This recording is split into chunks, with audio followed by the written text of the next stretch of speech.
દહેગામ નાદોલ ફાટક પાસે આવેલ શાક માર્કેટના વેપારીઓનો યોગેશ મિશ્રા નામના વ્યક્તિ સામે રોષ. દહેગામ નાદોલ રેલવે ફાટક પાસે આવેલ શાક માર્કેટ પર અખિલ ભારતીય રેલ ઉપભોક્તા સંઘના યોગેશ મિશ્રા દ્વારા શાક માર્કેટની કાયદેસરતા તેમજ દારૂના વેચાણ જેવા આક્ષેપો કરવામાં આવ્યા. આ આક્ષેપો શાક માર્કેટના જમીન માલિક જીગર બચુભાઈ અમીને પાયાવિહોણા ગણાવ્યા.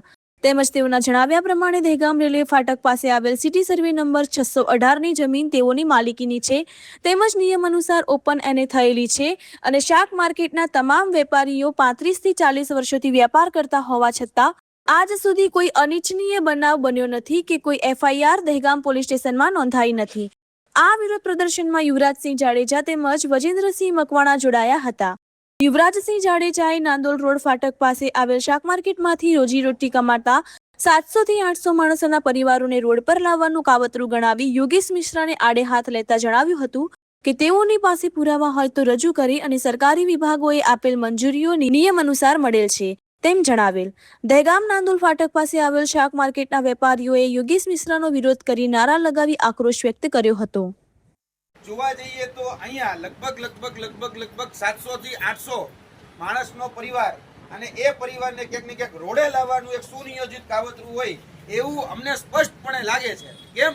કારણ કે જોવા જઈએ તો અત્યારે જે વ્યક્તિ એવું કહે છે કે આ જે શાક માર્કેટ જે છે અહીંયાનું બરાબર એ ગેરકાયદેસર છે. હવે આપણી પાસે નોટિફિકેશનમાં 2015નો જે પરિપત્ર છે એ પરિપત્ર બહુ સ્પષ્ટતા સાથે કહે છે કે ભાઈ હવે પછી ફ્રૂટ હોય અથવા તો શાકભાજી હોય એ શાકભાજી છે એપીએમસી એક્ટની અંદર અંતર્ગત આવતું નથી. આવું હું નથી કહેતો, આવો ગુજરાત રાજ્ય સરકારનો ખુદનો પરિપત્ર કહે છે. વાત બીજી કે અહીંયા જે રીતે કહેવામાં આવ્યું કે ભાઈ આ જે જગ્યા હમણાં મારા પૂર્વ વક્તાશ્રીએ વાત કરી કે ભાઈ આ જગ્યા છે એ ઓપન એને છે, એના તમામ પ્રકારના આધાર પુરાવા આપણી પાસે ઉપલબ્ધ છે. અહીંયા જમીન માપણીના અધિકારીઓથી લઈને બધા જ અધિકારીઓ આવી અને આ વાત મૂકી ચૂક્યા છે. છતાં પણ ભ્રામક રીતે એક વ્યક્તિને ઉભો કરવામાં આવે છે જે રેલવે મુસાફર યુનિયન ચલાવે છે અને રેલવે મુસાફર યુનિયન ચલાવે છે તો ખરેખર તો મુસાફરોની એની ધ્યાન રાખવાની જવાબદારી હોય, પરંતુ વાત એવી કરવામાં આવે છે કે આ રેલવેના મુસાફરો જે છે એના અહિતમાં છે, આ જગ્યા જે છે એ ગેરકાયદેસર છે.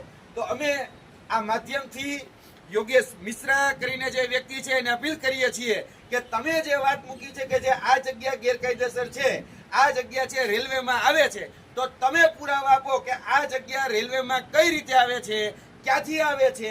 તમારી પાસે જો કોઈ અધિકૃત સોર્સ હોય, તમારી પાસે જો કોઈ પ્રમાણપત્ર હોય, તમારી પાસે જો કોઈ આધાર હોય તો એ આધાર અમને રજૂ કરો. કારણ કે તમે બોલ્યા છો કે આ જગ્યા રેલવેમાં આવે છે અને જો રેલવેમાં આવતી હોય તમારી પાસે આધાર હોય તો આધાર મૂકવો જોઈએ.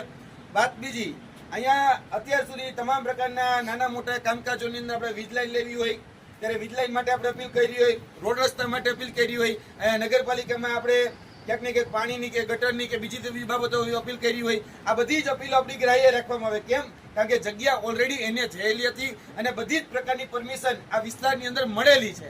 જો ગેરકાયદેસર હોત તો આ પરમિશન જ ન આપી હોત. નગરપાલિકાએ, મામલતદારે, વીજ કંપનીએ, કલેક્ટર સાહેબે આ બધી પરમિશન જ ન આપી હોત.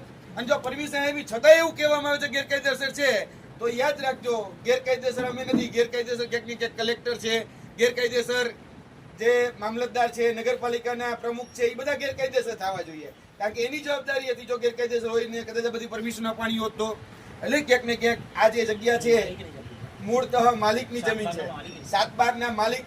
સરકારનો 1967નો કાયદો હતો કે એપીએમસી માર્કેટ જ્યાં હોય એની બહાર બીજો કોઈ માણસ ધંધો ના કરી શકે, પણ 2015ની અંદર આ ધંધામાં બદલાવ આવ્યો અને એવો બદલાવ આવ્યો કે ભાઈ ફળ અને શાકભાજી, સ્પેશિયલ ફળ અને શાકભાજી માટે સરકારે ગેજેટ બહાર પાડ્યું અને ગેજેટની અંદર આ પ્રસિદ્ધ કાયદો કર્યો કે આ ફળ અને શાકભાજીને સ્વતંત્ર રીતે જણસીમાંથી નિયંત્રણમાંથી બાદ કરવામાં આવે છે અને એ પછી કોઈ પણ જગ્યાએ કોઈ પણ વ્યક્તિ શાકભાજીનો ખરીદ વેચાણનો અને ફ્રૂટનો ખરીદ વેચાણનો ધંધો કરી શકશે.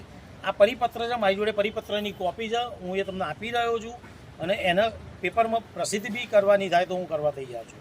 ઓકે, આપણું શુભ નામ? મારું નામ જીગર બચુભાઈ અમીન. હું અહીં દહેગામનો રહેવાસી છું અને સામાજિક કાર્યકર બી છું. આ જમીનનો મૂળ માલિક બી છું. એટલે એ મુદ્દાની રૂએ હું આજે આવ્યો છું.